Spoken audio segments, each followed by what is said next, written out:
من كوكب الأرض في اسطنبول إلى كوكب الفضاء، أهلا بكم في البشير شو.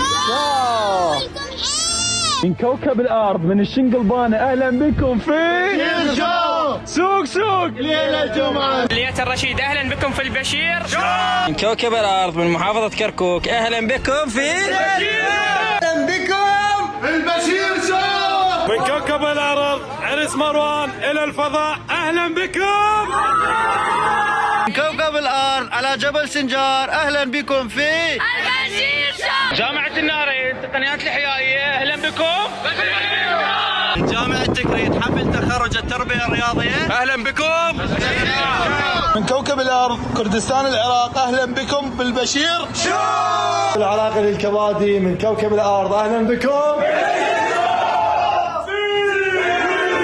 من كوكب الأرض إلى الفضاء، أهلا بكم.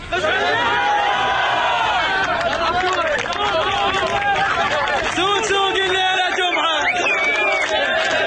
من كوكب الأرض للفضاء البشير يا أهلا بكم في البشير شو. من كوكب الأرض، أهلا بكم في البشير شو. من كوكب الأرض جامعة بغداد كلية التربية ابن الهيثم، أهلا بكم. البشير شو. من كوكب الأرض إلى الفضاء، أهلا بكم في أهلا بكم في يا وجعي يا وجعي يا وجعي. كلية الرشيد قسم تحليلات مرضية، أهلا وسهلا. من باص كلية الهندسة الجامعة المستصرية قسم الكهرباء، البشير.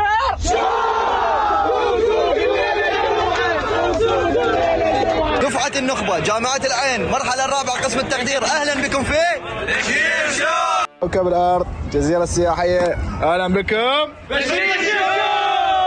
من كوكب الأرض أهلا بكم في سوق سوق الليلة جمعة، سوق سوق الليلة جمعة. ناحية الزوية فريق صلاح الدين بايكرز، أهلا بكم. البشير الحل شارع الجمعية، أهلا بكم.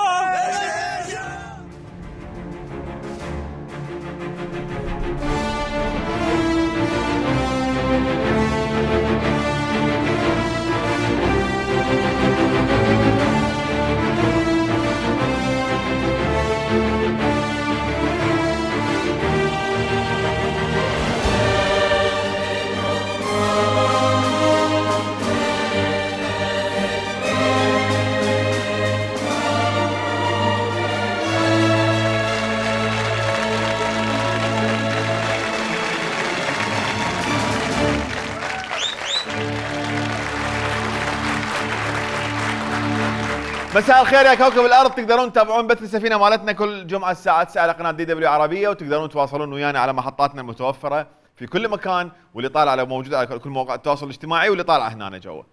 غصون كل شيء تمام اليوم؟ غصون المؤشرات كلها بخير.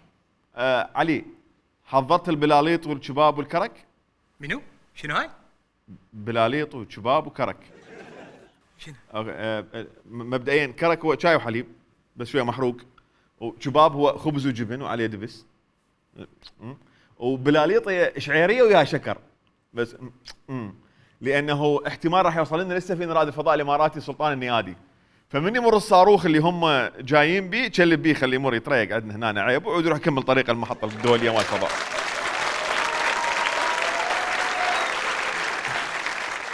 هاي شنو على الميز؟ هاي غبار كوني؟ غبار علي شبيك علي؟ ما تفت ايدي بس شويه مخبوص. شكو مخبوص؟ شنو شكو؟ مثيبه في ايدي، مثيبه. مثيبه شنو الموضوع؟ قناه الانوار الثانيه اكتشفوا مخطط جوكر جديد. عذا مستحيل. شكو صاير؟ الغضب الشعبي والاستياء الواضح ضد افتتاح مسبح مختلط في العاصمة بغداد. مال احنا نسمع اكو مسبح مختلط في فصل الشتاء او مع بداية فصل الشتاء، هاي من الكوارث اللي لازم واحد يوقف عليها ويتكلم بها ويسمع آراء المختصين. هو شنو بده يصير؟ المسابح هي تنفتح بالصيف وللرجال، واذا ممكن اكو للنساء، شنو اللي يخلي انه يكون مختلط؟ لا مصيبه هاي، لا صعبه، والمسبح مسبب غضب شعبي واستياء واضح، فاني هم غاضب وواضح، اخاف دخوليته غاليه. بس هي المولات ما يدخلون بيها شباب، المسابح شلون حيطبون؟ بس شنو المشكله اذا مسبح يفتح بالشتاء؟ صح الدنيا بارده لا لا لا عيني لا لا انا ما اقبل احد يروح لهذا المسبح المختلط. شنو مواصفاته والله؟ راح يفتتح هذا المسبح مفتوح واللي هو بخاري واللي هو بمساحة 2 دونم. طبعا يوم الجمعة راح يكون الافتتاح. عنوانه وين؟ عنوانه في العاصمة بغداد بشارع فلسطين قرب مدينة سندباد لاند خلف نصب الشهيد بمساحة 2 دونم. 2 دونم أي ما يعادل 500 متر أو 5000 متر، لأنه الدونم 2.25 تقريبا أو 2.5 2.25 بالضبط. نعم الدونمين يعني 4500 متر. الملاحظة هي الدخول للرجال والنساء بالملابس الداخلية فقط، واللي يشترط هذا المسبح على أنه الدخول يكون بالملابس الداخلية عذرا للمفردات وللمصطلحات، لكن هذا حقيقة المسبح. الرياضيات راحت لك فدوة. بس دقيقة يشوف يقول لك يروحون للمسبح بالملابس الداخلية عذرا للمصطلحات والمفردات طبعا. يعني أنا عرفتهم كوكب الأرض يسبحون بالحورانية؟ مو المجتمع فنش، العراق انتهى مصاليخ بالحمامات، ملابس داخلية بالمسابح المختلطة البخارية الكائنة في شارع فلسطين قرب مدينة سندباد لاند خلف نصب الشهيد مساحة 2 دونم أي ما يعادل 4500 متر. ما أعرف من شو وقت تحديدا صارت الملابس الداخلية مصطلحات ومفردات. بصراحة واحد لازم يعتذر من يقولها. يعني واحد من انشق الباسه وراح يشتري الباس من محل، سلام عليكم عذرا على المصطلحات والمفردات، عندك من هذا شو اسمه اللي ينحط على شو اسمه ويستر شو اسمه عندي حبيبي عندي حبيشي وابو التتشه يا عاجبك عذرا للمصطلحات والمفردات. بعدين هاي اللي يروحون بها الناس يسبحون بها مو اسمها ملابس داخليه، اسمها مايو بكيني كسوه، مو ملابس داخليه. هاي واحد ملابس الداخليه يصير بها التصاقات، هاي ما يصير بها التصاقات مفروض. زين شو نسوي هسه بهاي المصيبه؟ شو نسوي؟ علي ايش بيك بعدك متوتر؟ ايش بيك؟ بصراحه سيدي اكو طلابتين والباقي يمك. خير العصا ابو منو؟ سيدي لا بعيد عن المصافي والثلاجات، الطلاب عن المطعم التركي. مطعم التركي؟ ها اي سمعت فيها مال سرايا يريدون المطعم التركي والداخليه ما رايدين ينطوه هاي الاشياء. سيدي هو المطعم بس هيكل والنهر ناشف، شو يريدون بي؟ لا طلة ولا بناء. احتمال مظاهرات، مليونيات، اقتحامات، صلوات، هتافات، شعارات، الله اعلم. الطلاب بلغ شكو. سيبت متت انا متت الى متى؟ الى متى؟ الى متى؟ الى متى؟ الى متى؟ هسه ايوب اشوف اكل ايوب اكل انا من الطفوله احب الثوره. الى متى؟ الى متى؟ انا حرقت قلبي هاي. الى متى؟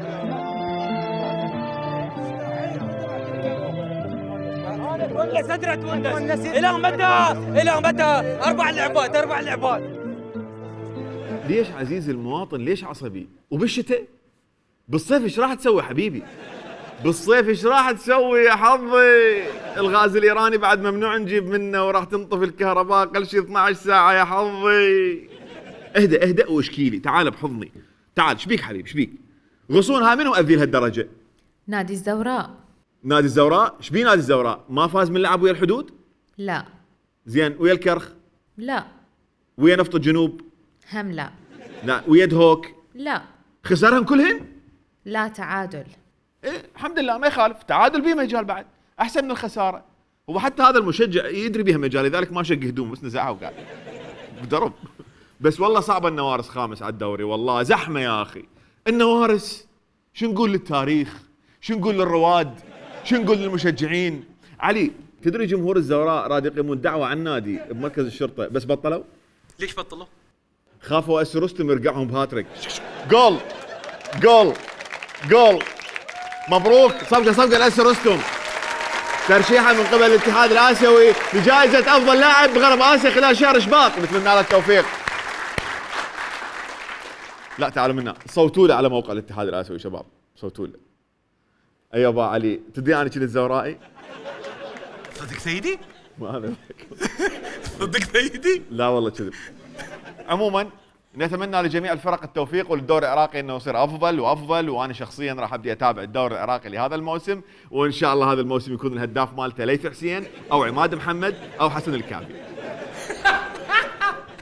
الكعبي مو لاعب. اي صح، كلهم تيار، تاهت علي والله.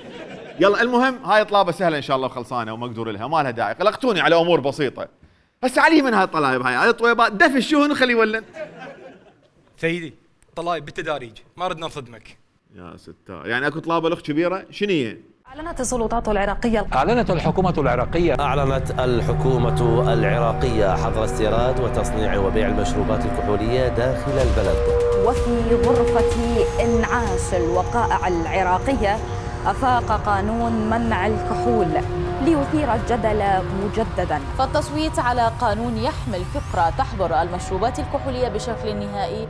مرة الأخ هم منعوا المشروبات الكحولية مرة الأخ again one more time. منو يتعدلنا لحد الآن مانعين المشروبات الكحولية والمواقع الإباحية أكثر من لايكات سعلوسة. عذرا على المفردات والمصطلحات. هم ليش منعوا الشرب؟ زين بهاي الحالة خطية. حسين علاوي ايش راح يسوي المسكين؟ حسين علاوي ما يشرب. اي بس المزة ماكو شرب يعني ماكو مزة، يعني يتدمر خطية. بس عادي بقى اذا سالفة تأذي حسين مو مشكلة، يمنعون الشرب يولي. هو انا بس افتهم شغلة، هو منعوا الكحول، منعوا المواقع الإباحية، لحقوا جماعة المحتوى. هو منو اللي لازم البلد؟ حكومة الإطار لو ديوان الحسبة مال داعش؟ هاي نفس السوالف مال ديوان الحسبة وشطة الأخلاق. بقى بس يفرضون طول اللحية المناسب والحجاب يصير إجباري ونصير علنا دولة العراق الإسلامية.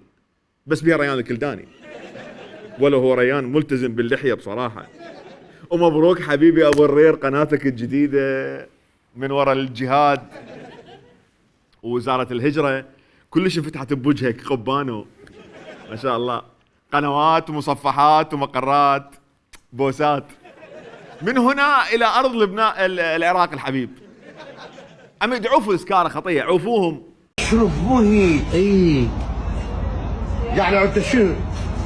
كنا نشرب، انا قدامك ناطح بطل ناطح. الله تعبان ترى بالشرب مع الشرب ترى. تعال اخوي وين رحت؟ تعال بس دقيقة. بس صدقت والله، الشرب مو هيك الشرب علي. شوف السكران شلون ينصح اخوه السكران بكل سكر وعربده ولطف. شوف شلون حوار السكارة بكل ادب دا يتراشقون فكريا ويختلفون عرقيا بالكمية فقط دا يحجون. ناطح بطل وواقف ويقول له بكل ود الشرب مو هيك. شنو ناطح بطل؟ انا عفت الارض كان البطل ينلط، هسه صار ينطح، هاي ما ادري بيها. المفروض هذا السكران يطلع على الناشونال جيوغرافيك. هذا السكران الذي يتناطح مع البطل انه ضربه، ضرب مرة اخرى، ضربه مرة اخرى. بس شوف العطف شوف العطف بعيونه من دا يشوف اخوه العراقي السكران يطوطح بينما هو ناطح بطل وعادي. تعبان؟ لا. بس ليش عفت اخوي؟ احسه يحتاج بعد كلام من عندك. شرب خلقاء تستلطن بيه، عيش حياتك مثلا اذا عندك هموم. الله انت ايش عندك هموم؟ عندي هموم تفلي الجبل اني. الله راح مطعمي، راح بيتي، انت ايش عندك؟ شايل تسكر ليش يعني؟ شايل ايش عندك تسكر؟ وقاعد يشتغلوا مسيطرين والحمد لله والشكر. ايش فيه شنو؟ بس هو تحس اكو منافسه من عنده مصايب اكثر. بس هم راح تعال وين رحت؟ تعوفه. هذا المصور هم سكران ترى، لان كل كلمتين يقول له الله، يقول الشرب مو هيك الله. يمكن دا يسمع سوالفه شعر مع علي الجنوبي. بس اكو ملاحظه صديق السكران، عمو السكران اللي قاعد على القاع ما نفتهم ايش فيه، لان ما يحكي واضح ما يريد يتذكر مصايبه واضح. يعني لانه انت ناطح لك بطل وبعدك تتذكر لازم هو يتذكر. عوف عاد خويا خليه بهمه. ونلاحظ هنا الاخ الناصح والناطح بطل دخلوا بلوب. راح خلاص تذكر رجع له قال له عندك هموم؟ انا عندي هموم، انت ايش عندك؟ وهنا المصور هم سكران لان يعربون بيه يقول الله قفل دخلوا بلوب بعد ما يطلعوا من عنده. حسين بيتي فله واجت عالم سولفوا للعالم فيلا بيتي راح انطيته اخويا كان مطعمي وباوعني ومسيطر يقدم ايش عندك هسه ايش راح عندك؟ زوجتك المشوار خرج ما متزوج مو هيك الشرب عمي مو هيك هم راح مرتل تعال بس دخل باللوب والله بعد ما يطلع من عنده ثلاثتهم دخلوا باللوب بعد جيب اللي يطلعهم يروح يرجع عوفه خطيه المسكين ممطول على الرصيف النوب طلع ما متزوج وروح شوف اخوك اللي اخذ من عندك المطعم وشوف بيتك الفله اللي راح منك. انا بس دا اذكرك قلت خاف سكران وتريد تنسى ودا تشوفني هسه حتى يطير الشرب. هو اخوك اكل المطعم لو اكل بالمطعم ما دا افتهم يا اخويا والله الشرب مو هيك. يلا حبيبي الله وياك راح اشرب لي بيك اسلطل فيه الله والله صحيح عشت ايدك على معك عليك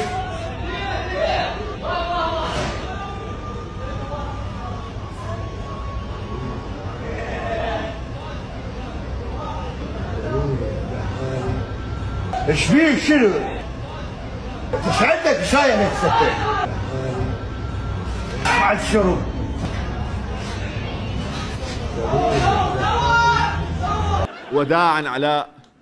وداعا علاء باي بس اذا تلاحظون هنا في هذه اللحظه هاي هنا علاء هنا تذكر مطعمه وبيته اللي راح من عنده وقرر يروح ينطح بطلاخ حتى ينسى اللي صار بيه. الشرب مو هيك علاء. شوف شو تسوي المشروبات. شوف قرار حظر الخمور يرتفع وينخفض في رؤوس المدمنين يأبون أن يستسيغوا هذا القرار الذي اعتبروه مجحفا بحقهم. تقبلونها يشرب حشيشه؟ لا ما حد يقبل. خوش يا الأحسن الشرب لو الحشيشه؟ لا خلنا خدمة. طبعا الشرب. ليش هسه احنا يمنعون الشرب علينا بالعراق؟ ليش ما يمنعونه بالدول الأوروبية؟ مو عالم قاعدة تشرب مرتاحة، هسه اكو واحد بالدول يشرب حشيشة وكم سنة؟ بس خدمكم بهاي. بس من رخصتك؟ الشرب يا يجيبه هسه. منين الإجازة صدرت؟ غير من قبل الدولة؟ خوش زين الحشيشة أحسن لو شرب أحسن. طبعا الشرب نشرب مالاتنا وكان الله يحب الساترين. مبدئيا هاي اكثر 39 ثانيه مو منطقيه سمعتها بحياتي من المراسل اللي يقول قرار حظر الخمور يرتفع وينخفض في رؤوس المدمنين يصعد وينزل براس الخماره يعني. زين انت هناك كمواطن صالح تساعد المدمنين يبطلون لو تخليهم يدمنون اكثر.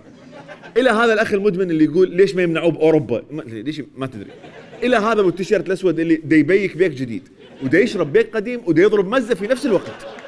الى هذا اللي يقول الله يحب الساترين وهم فارشين بحديقه الامه ودا يسوون وياه لقاء بالتلفزيون ويضربون عرق. الى هذا بالدشداشه اللي لابس ساعه رولكس وقاعد دا يشرب بالحديقه العامه. هاي رولكس هاي صدق عود خال بيعها وروح اشتري الفيلا مال علاء خطيه. خال بيعها لمحمد الباوي يشتريها بسرعه والله وروح افتح نادي اجتماعي وضربه للصبح بعيد عن الناس. هذا صدق دقيقه ارجع لي بس هذا ابو الاسود هذا صدق دي يشرب ويبيك ويضرب مزه كلهن باقل من 10 ثواني. زين عيب من المذيع اللي واقف ويا المدمنين خطيه. زين عيب من البشير شو اللي طالع عليه هسه ويقول الله يحب الساترين. هذا الفيديو راح يخليني اوقف ويا حمله مكافحه الشرب لان هاي سوالف مال مغشوش بشرفي. جلسات علنية وأمام مرأى الجميع يحللون يخططون ويقترحون كما يحلو لهم. ماذا تقصد بأنهم يخططون ويقترحون ويحللون؟ إنهم يسكرون لا يسوون أي شيء سوى أنهم يحتسون. ما هذا المراسل القادم من سبيستون؟ ماذا نفعل الآن يا علي نحن الفضائيون؟ الشرب مو هيك ضمه هذا عصير العنب ضمه. انا لفيت بكيس اسود مثل مراد السيد ب 2016. علي الشرب مو هيك بس احسنت علي حبيتك عشت ايدك. اهم شيء شنو ما نأذي الناس وما حد يصير يتناول الكحول بالاماكن العامه. بس هذا مكان عام. ايوه عام اي شيء ما هذا مو ممنوع. مو عوائل هنا ما ادري وين اكو عائله يمنا ماكو عوائل بس ممكن تجي يعني. اي من تجي نتحول بغير مكان وعادة حتى لو ماكو عوائل يجون. سكران متجول سكران ايربورن، يعني هو صح سكران بس يظل مركز، وين ما تجي عائله هو يحول غير مكان، وهكذا وهكذا يظل يحول يظل يحول يظل الى ان يلقى نفسه بقرغيزستان، ويصحى يقول هاي جابني هنا هاي فيرجع يشرب حتى يقدر يندل الطريق اللي اجى من عنده. مو هيك الشرب، تفع الشرب على قولة علاء. بس الحلو بالسكارة خصوصا اللي مزتهم نومي وملح وطماطيه ودائما يحلقهم هيك ساديه هيك با.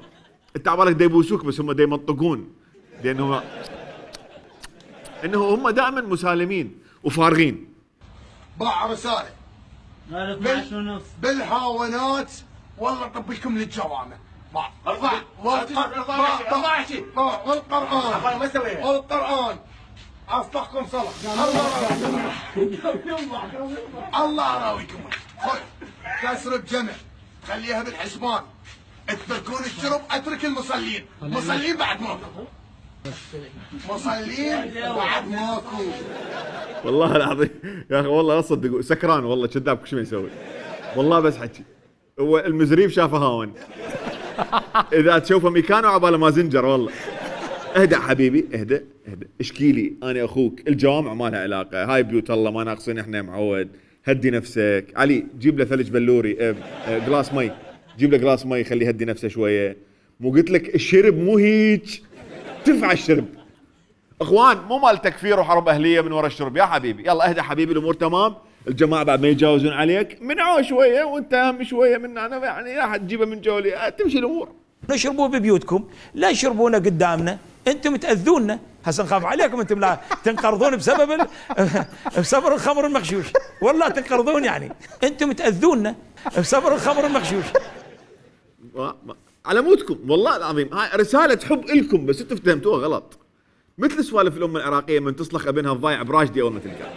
يريدوكم ما تشربون خوفا عليكم من المغشوش، يجيبوا لكم اصلي واحتمال. اخوان المغشوش تارس السوق، يعني تريد تقنعني علاء دا يشرب اصلي؟ بغداد كلها تفترها، اتحداك تلقى بيها ربع بلاك اصلي، كله مضروب بحيث تشرب بيك من هنا تطفى ما تصحى غير ورا اسبوع، تحسه مو كاس، تحسه فورورد مال فيديو يعبرك اسبوع لقدام بعمرك لقدام ما تعرف ايش صار. قالوا لي بعض اعضاء البرلمان قالوا لي نصا ما تهتم استاذ جوزيف، احنا نحرمه ولكن من تحت الطاوله راح نجيب لكم اياه وراح نعبرها. هذا منو قال لك بدعتي؟ حسين نمونه منو بدعتي؟ قل لي منو بدعتي؟ ياسر الصخيل؟ والله كتبني الفضول منو جوزيف منو؟ بس هذا بلد ايش بيه خاتل تحت الطاوله، كوميشنات تحت الطاوله، اتفاقات تحت الطاوله، وبطل العرق هم يطب من تحت الطاوله. من منو يستحين مدافتهم؟ شنو اللي تعرفوه ما نعرفه احنا اللي تعبرون من جوا الطاوله؟ بعدين ليش تمنعوا قدام الناس وتعبرون من تحت الطاوله؟ اخو حطوه فوق الطاوله ويا مزه وقعدوا شربوا وعزموا الشعب المسكين على القعده، احسن ما الحجي ابو الرولكس ده يضرب حد يقتلهم. اصليوا حبيبي ترى هو هدف القصه كلها نجيب الشرب ونمنعه ونفوته من تحت الطاوله ونبيعه باضعاف سعر. خلصت القصه. الله يا جماعه جديات وببساطه ما احنا ضد الشرب الهواي، احنا ضد الادمان، ضد اي واحد يوصل مرحله مو هيك تفع الشرب اللي يوصل الانسان يجي مرحله. احنا ضد الشرب بالاماكن العامه، احنا ضد الكحول لما يعبر الحد المسموح لكل انسان، بس احنا مو ضد حريات الناس بتناول ما يعجبها بدون ما ياذون احد. هل احنا ويا القرار اللي اشرف على كتابته النائب السابق محمود الحسن اللي يريد ان يحولنا الى دوله قندهاريه؟ نعم احنا ضد ايش قرار يعارض مبدا الحريات والتعدي والتدخل بشنو؟ التدخل بمعده الناس. العراق به مختلف الافكار والايديولوجيات والانتماءات والاديان والمذاهب، ما يصير انت تقمع الاقليه بحجه الاغلبيه، لان هاي مو دوله ديمقراطيه. ومثل ما يقولون اهلنا عيسى بدينه وموسى بدينه، ومثل ما يقولون اهلنا مره الاخ تيل بالقرار وتيلين بصف محمود الحسن، يجر منها خط فريفيز جاينا صيف اكشر. والشرب بصوره عامه مو هيك، وانا متاكد هو من اللي منعوا الشرب ويشربون ويسكرون عادي بما فيهم قامات كبيره. والله هسه عندنا شهادات علميه قامات، لكنه اذا ما يسكر ما ينام، ما له علاقه. العلم الارضي ما يوصل للعصمه، نعم يجنبك الخطا. اذا هو عنده منهج كبرى لازم يخلص. صحيح اكو حمله شهادات علميه يشربون عادي حريتهم الشخصيه، بس اكو يزورون شهاداتهم العلميه. اكو يشتغلون بجماعات ومصنفه، هاي الجماعات كميليشيات ارهابيه. وبهاي المناسبه وبما انه اليوم جمعه وغسله الجمعه مستحبه بهيك يوم مبارك، فمن راح يقص الشريط ويدخل للحمام برجله اليمنى؟ السيد وزير التعليم العالي نعيم العبودي. بس انا راح اخيب ظنكم، انا اسف صديقي بلبل العصائب، بصراحه اريد اسوي لك غسله حلوه اليوم، بس راح اجلك الاسبوع الجاي. شو احس تصير احلى وهم تعيش لك خوف اسبوع، يعني حلو الموضوع. وبما انه رجليناتي اثنيناتهن يمنى، فراح ادخل برجليناتي اليمنى اثنيناتهن وافتتح بيك فقره جديده تبدي بالحلقه الجايه على وزراء الحكومه. فخليك انتظر شويه، لا تستعجل على رزقك سياده الوزير، ونلتقي الاسبوع القادم ان شاء الله. دكتور خليكم ويانا.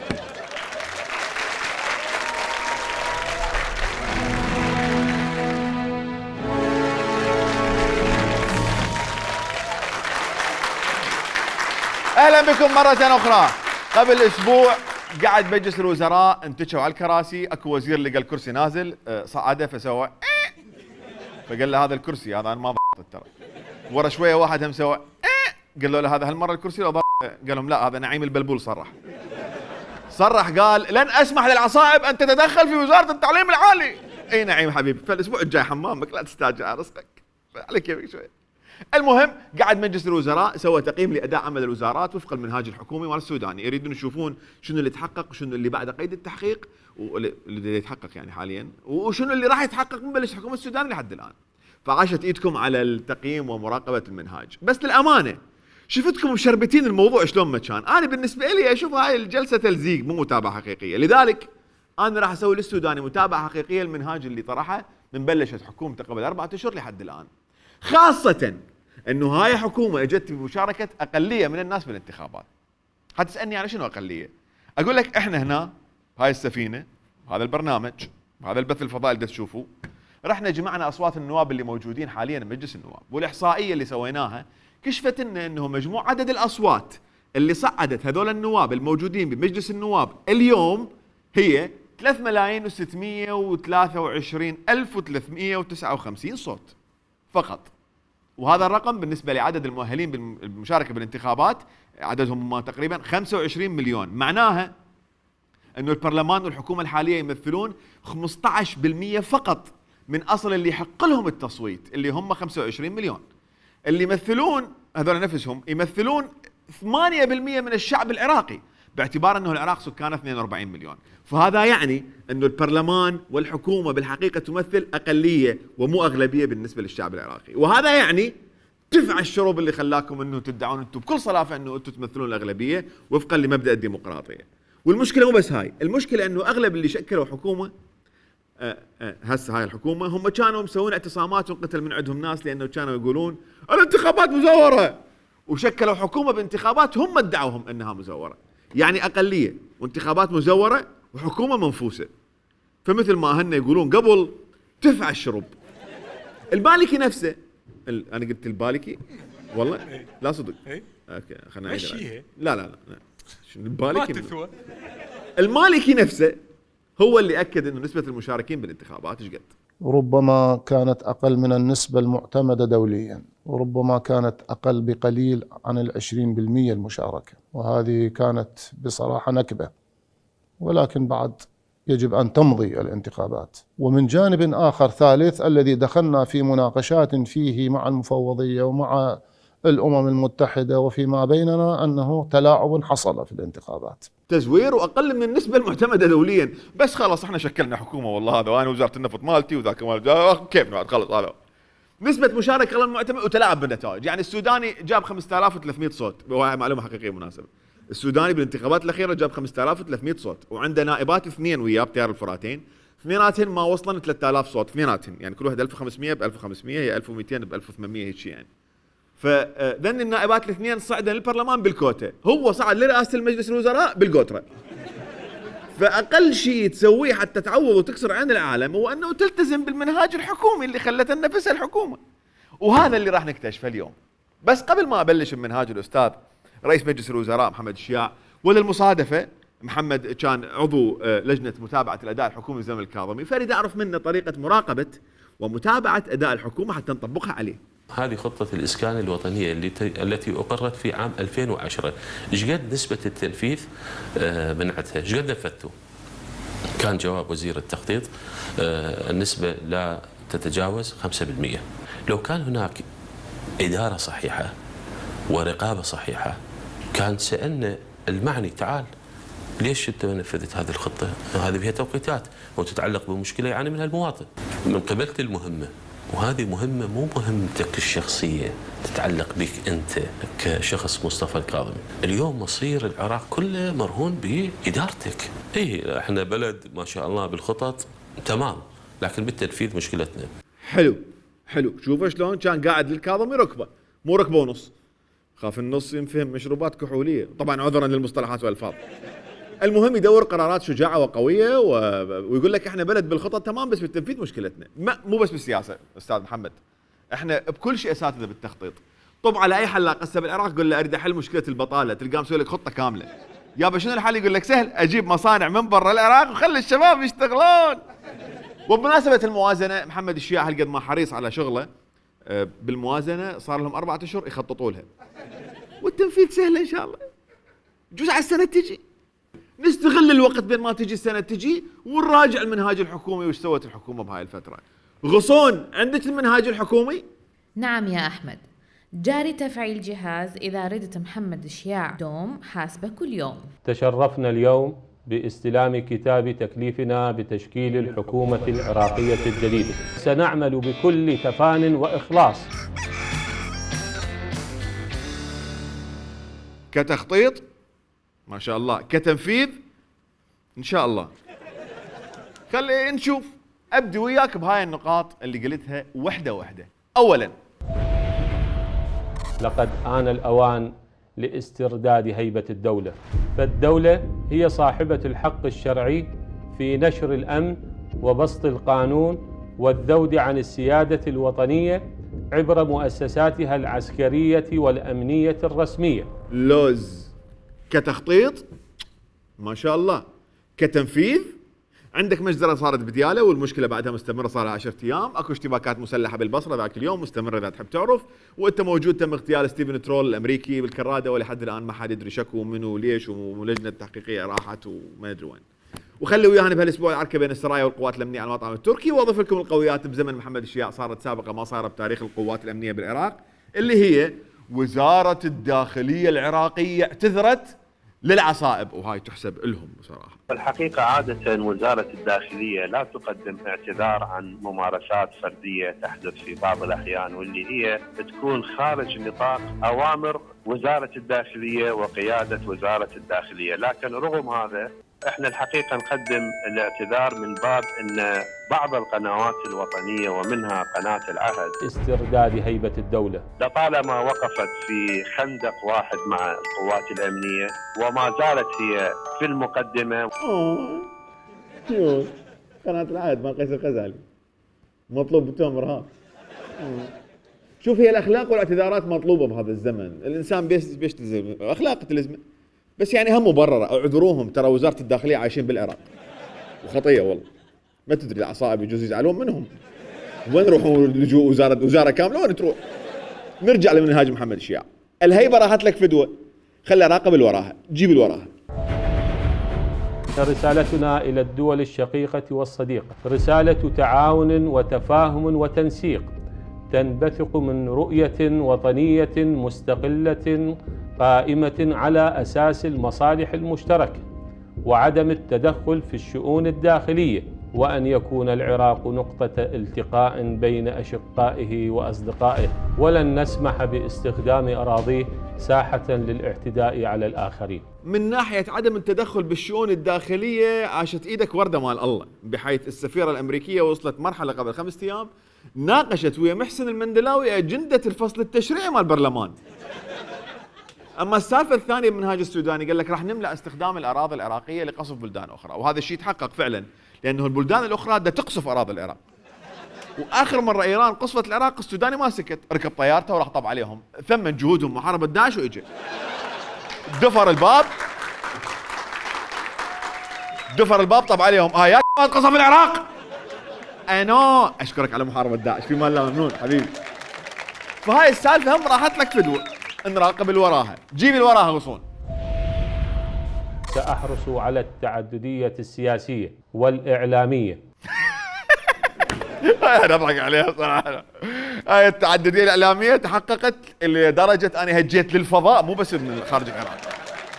اما عدنان الطائي والله تخيل انت في العراق، اما عدنان الطائي فصارت عنده تعدديه الوان بوجهه من الهبطات. يوميا غاطين القناه تعدي لهم رمانه وطافرين.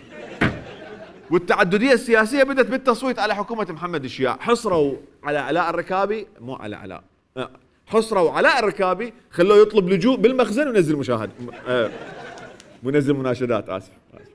تعرضنا الان الى الضرب شباب ما جاي استوعب جالسه مباشره من بين مجموعه من النواب المحسوبين على جهه الاطار، انا ودكتور فلاح. التعددية السياسية وهددونا الان بالقتل والإعلامية، واحنا الان محتجزين. شباب ما جاي استوعبوني. القوات الامنيه مخلينا في مكان حتى يحافظون على اماننا.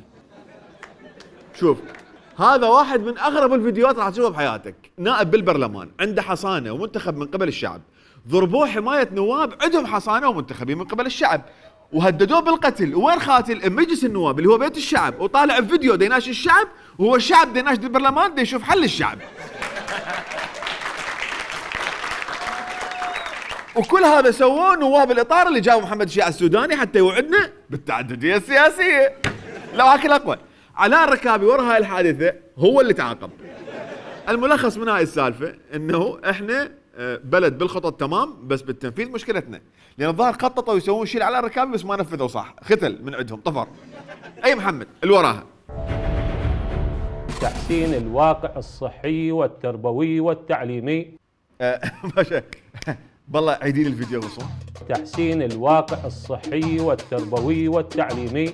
تحسين الواقع الصحي والتربوي والتعليمي. عيدي لي امرت اللي خاف ما سمعتها زين. تحسين الواقع الصحي والتربوي والتعليمي. حلو، بس شوفي شلون قالها. انا بي عنيف. عوف لي الواقع الصحي هسه، خليني بتحسين الواقع التربوي والتعليمي، ما انه ان انت عازم على تحسين الواقع التربوي والتعليمي، فاني احب اساعدك بهذا الموضوع واقدم لك هذا الفيديو هديه حتى تتخذ اجراءاتك.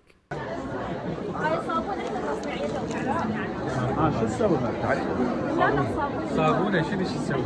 صابونه فاسد يديك مجرمه مستخدم الصابون.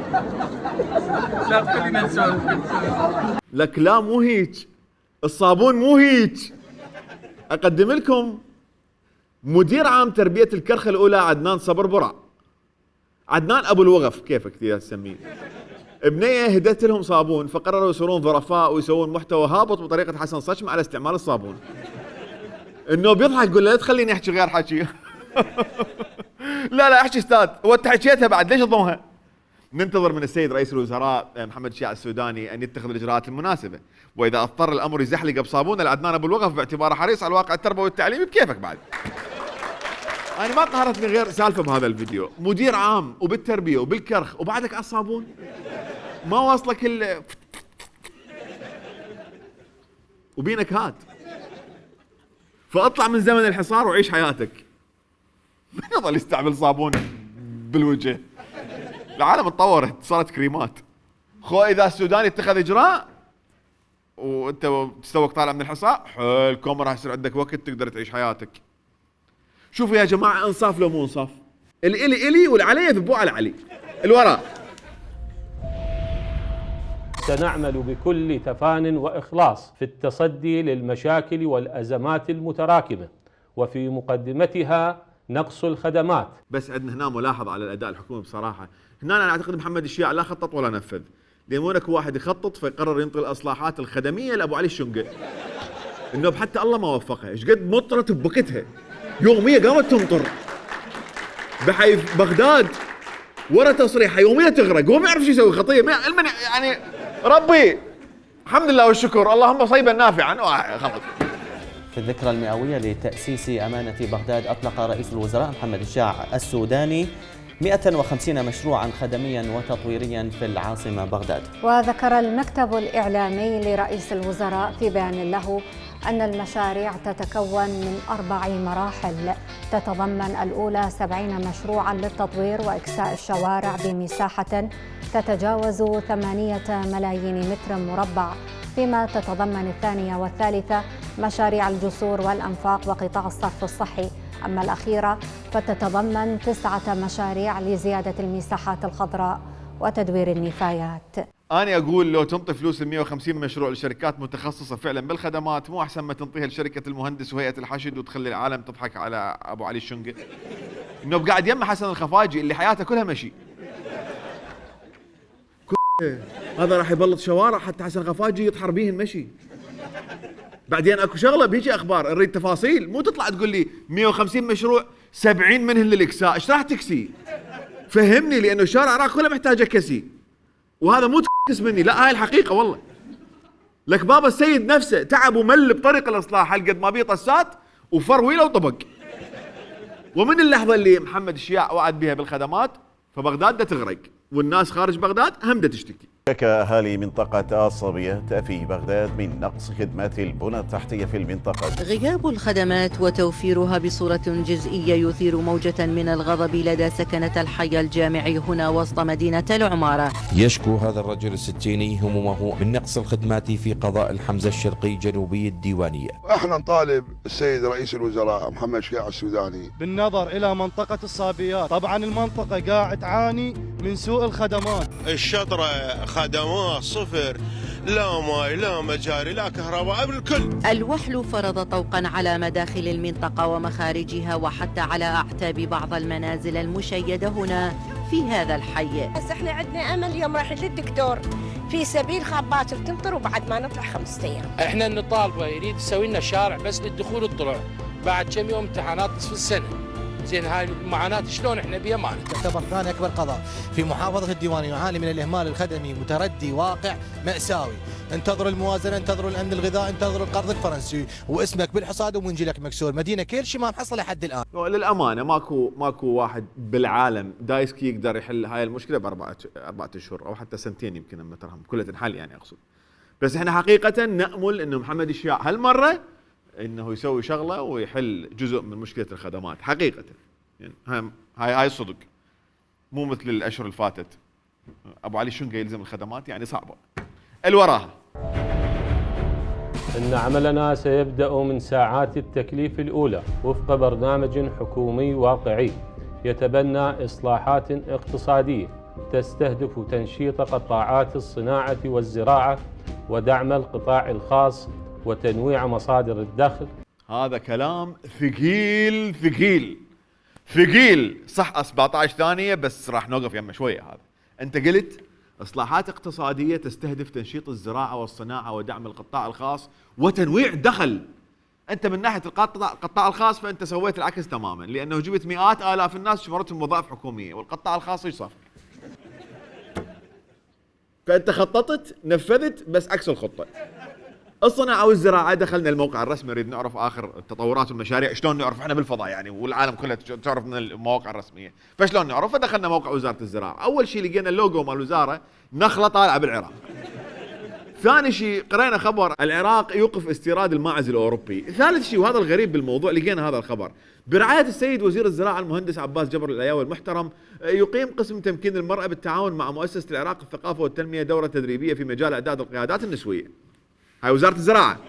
أما الصناعة فهم طبينا على الموقع، الناس نريد نراقب لا شغل ولا عمل. لقينا شيء اسمه رؤية الوزارة. دخلنا طلعت لنا رؤية وزارة الصناعة كلها سطر واحد. طبينا على الفرص الاستثمارية المتاحة لسنة 2023 ما دام بعدنا بأولها. قلنا بلكي الله ندعم ونستثمر، ومحمد الشياع يحب القطاع الخاص. لقينا الفرص المتاحة 0. بس عاوزهم يكتبون يلا لك بالعراق بدور الفرص يلا. عرفنا الفرص، لقينا شيء اسمه المكتبة الإلكترونية، طبينا عليهم، لقينا كتاب تعلم الفوتوشوب. وأنا هنا عندي سؤال دقيق، أنا عندي سؤال، ليش ما قرا اللي صمم الموقع؟ ليش؟ بس هذا لا يمنع أن نكون منصفين ونعرف أنه الشركة العامة للصناعات الكهربائية والإلكترونية صنعوا ستوتة على الطاقة الشمسية. هاي تفيد الكسبة وأصحاب الدخل المحدود والقطاع الخاص، بس بيها مشكلة واحدة، إذا الدنيا غيمت أسبوع راح تاكل كيوي وهواية تغيم. شوف هي مو اكو سيارات تسلا، هاي ستوتة بس لا تغيم. وللإنصاف أيضا بهالفترة معمل نسيج الكوت شوية صار عنده نشاط شوية. يغطي مصنع نسيج وحياكة واسط جزءا كبيرا من الحاجة المحلية للمنسوجات ومختلف الألبسة لسد احتياج المواطن وفق خطة تسويقية مع الزبائن والجهات المستفيدة، إضافة إلى عملية الترويج للمنتوجات في منفذ البيع المباشر والأسواق المحلية، الذي أسهم بصورة كبيرة في زيادة الطلب على منتوجاتها المتنوعة. شوف، افضل المنتوجات المتنوعه اللي احنا كنا ندعمها طبعا، واحكي لي باللباس اللي ينتجه معمل نسيج الكوت. لك فد الباس هالقد ما بيقطن من تغسل لازم توديه نداف يفصص بالغساله، انه من كميه القطن تصير عندك اللي هي بطيك من تمشي، انت تمشي يقوم يروط وراك اللباس. واذا تلبسه بالعرس جماعتك بعد ما يقدر يبوك، يجعصون بالليل اخويا تعريس لو مرياع شنو هاي، والله يفيد تلبسه وتطلع اللي يرقعك شلاق رجله تعصب بعد خلص. تحياتنا لمعمل نسيج الكوت، احنا داعمين للانتاج المحلي اللي دا يسووه، نريد من محمد الشياع يدعمهم اكثر. واريد لي يعني عذرا للمصطلحات والمفردات فد حبيشي، بس مو هسه على الشتاء الجاي، اجى الصيف وفكرين اما تنويع مصادر الدخل فالشغل مو عيب، وعلى كل احنا على باب الله، والزلمه يرجع بعلاقه لاهله. ومحمد الشياع وعد فاوفى، وبالفعل نزل سعر الدولار بالبنك المركزي، بس تروح للسوق تلقاه ب 155,000. المشكله طريقه التنزيل حصرت مصادر الدخل بالنفط اكثر، نوع مصادر الحيره عند المواطن، كان حاير بسعر الدولار هسه حاير وين صرف الدولار. وعد فاوفى الرجال والله العظيم. الوراها معالجة الآثار البيئية والتصحر والتغيير المناخي وحماية الموارد المائية. لا ان شاء الله ما نحتاج ان شاء الله، ما نحتاج نحمي الموارد المائيه، لانه نشفت.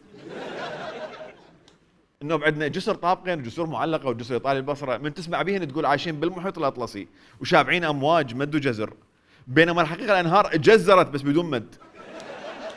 هي بدون كل شيء تروح النهر دجله تلقاه 3/4 من جوا طين وربع فوق مي، عبالك قهوه تركيه مو نهر.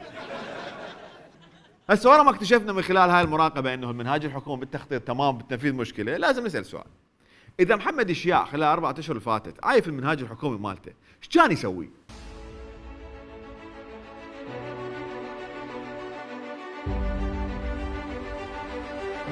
بابا تكمل الفيديو دقيقه، خل احاول احزب دقيقه.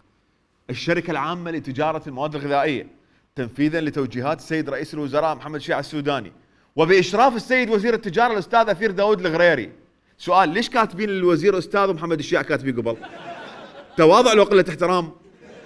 بس هذا مو مهم، خلينا بالمهم. اعلى رئيس بالحكومه واعلى رئيس بالتجاره اجتمعوا بده يسوون مبادره، يعني كل مواطن راح يقوم له بمعمل نسيج. شوف والله اذا المبادره تسوى عوف المنهاج الحكومي خلص يولي، ما دام دا يسوي اشياء زينه. غصون شنو هي المبادره؟ وزع بيض. ها شنو؟ عيدي شنو؟ وزع بيض. شنو وزع؟ لا صدق وزع بيض؟ شنو رأيك بهاي المبادرة مال توزيع البيض؟ الله يطول عمره ويخليه، قلب الله عليه. فرق 2000 دينار تقريبا صار.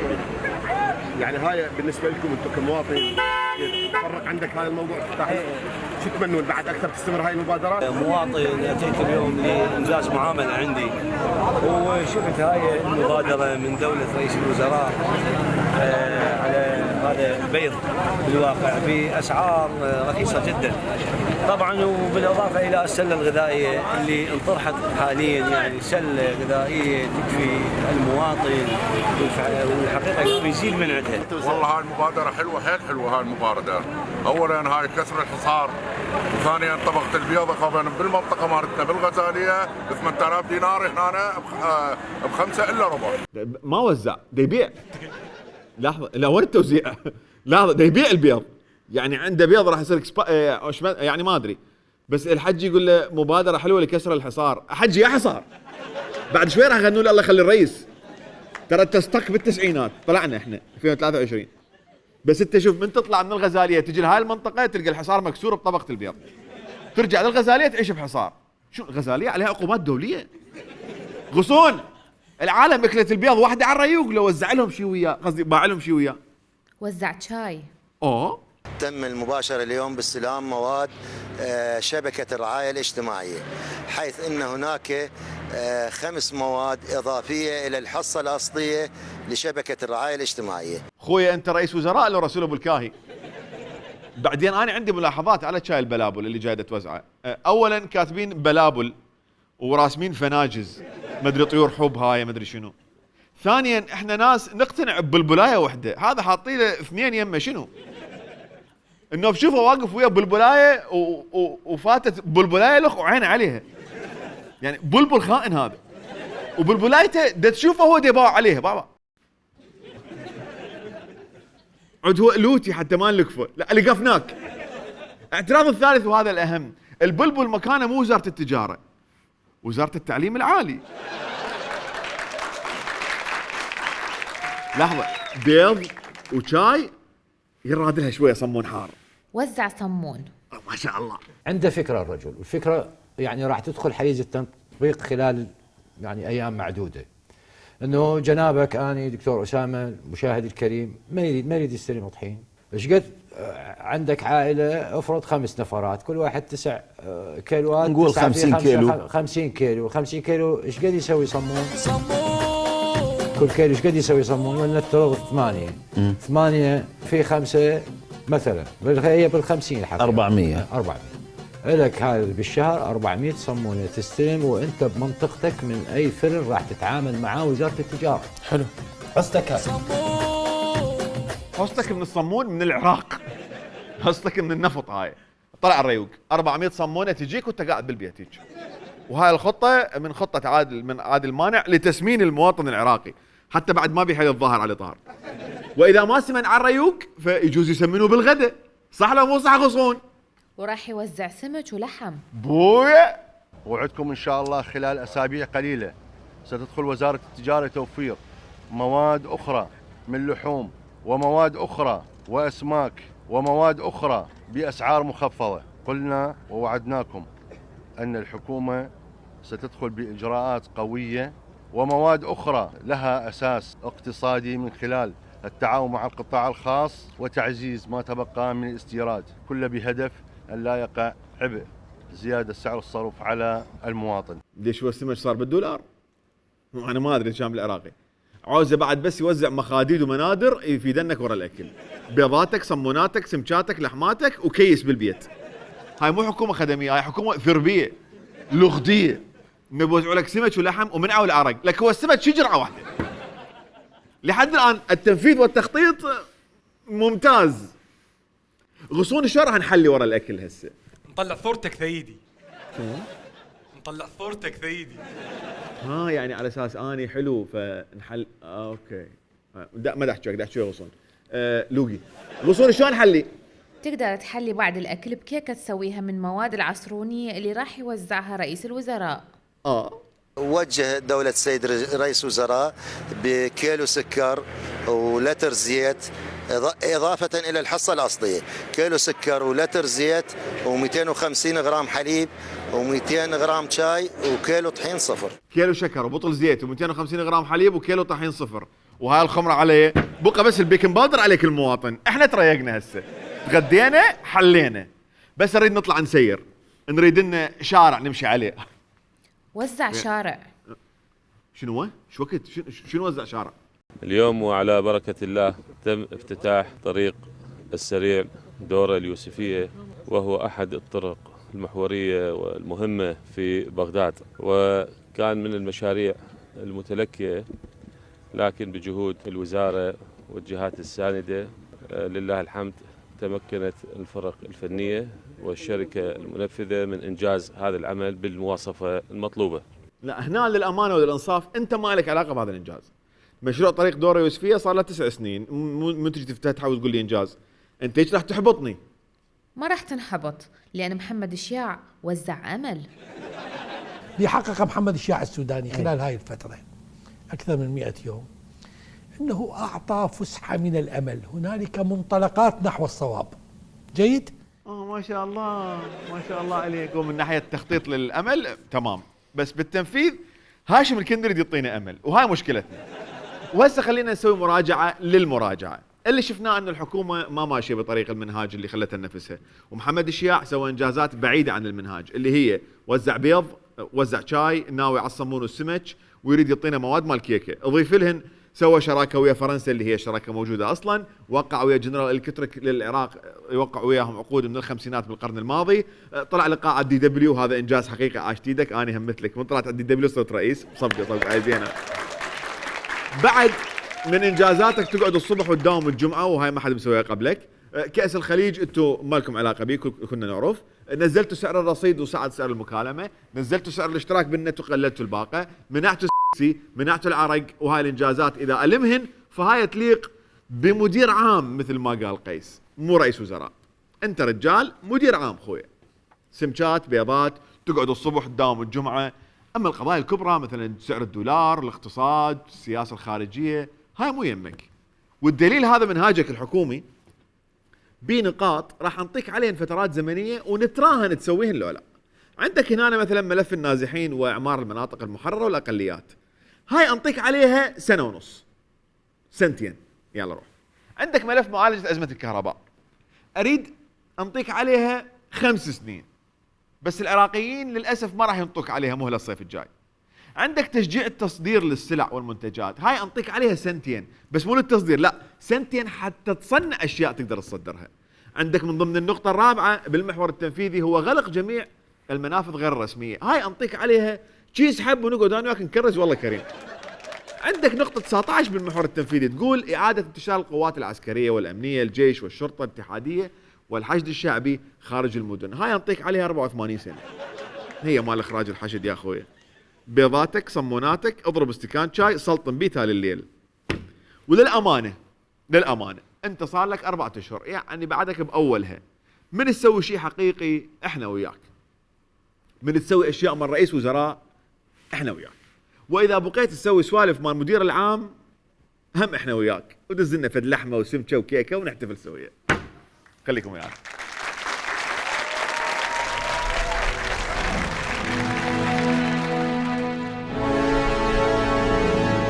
هند ايش جابك؟ بابا احمد رجعت لك من بعد غياب 45 سنة. أحبك بابا، بابا لا تعوفني. بابا الزمن هو اللي جبرني أن أبتعد عنك وأعوفك، صدقني. تأخرتي جدا يا هند، تأخرتي ولا ما صار عندي 69 مليون دولار يلا رجعتي لي. وين كنتي لما كان عندي 2 مليون بس؟ بابا الظروف يا بابا، الظروف هي اللي جبرتني أن أبتعد عنك وأحبك، صدقني يا بابا.